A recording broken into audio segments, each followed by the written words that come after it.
প্রশান্ত মহাসাগরীয় অঞ্চলে চীন ও উত্তর কোরিয়ার হুমকি মোকাবেলায় নিজেদের ক্ষেপণাস্ত্র সক্ষমতা উন্নয়নে নজর দিচ্ছে বিভিন্ন দেশ। জাপান সম্প্রতি hyper velocity gliding projectile hypersonic ballistic মিসাইলের উন্নয়ন শুরু করেছে, যার প্রাথমিক পরিসীমা 1000 কিলোমিটার। ভবিষ্যতে এটি 3000 কিলোমিটার পর্যন্ত সম্প্রসারণের পরিকল্পনা রয়েছে।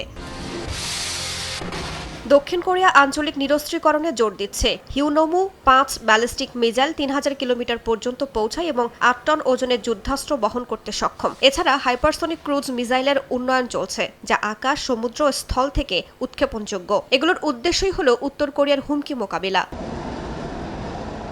তাইওয়ানের স্বাধীনভাবে উৎক্ষেপণের ক্ষমতা না থাকলেও হোসুং ফেং এবং নতুন লং রেঞ্জ অ্যান্টিশিপ মিসাইলের মাধ্যমে চীনা নৌবাহিনীকে প্রতিরোধ করার কৌশল অবলম্বন করছে। নতুন ক্ষেপণাস্ত্রের পরিসীমা 600 থেকে 1000 কিলোমিটার, যা সমুদ্র ও উপকূলীয় লক্ষ্যকে আঘাত করার জন্য প্রস্তুত। তাইওয়ান মূলত মার্কিন জাপান নিরাপত্তা ছত্রছায়ার ওপর নির্ভরশীল।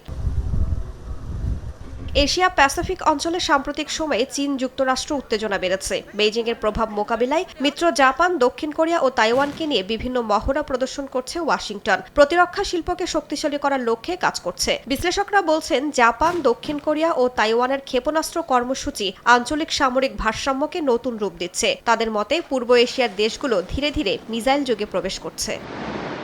রাইসা জান্নাত, সময় সংবাদ।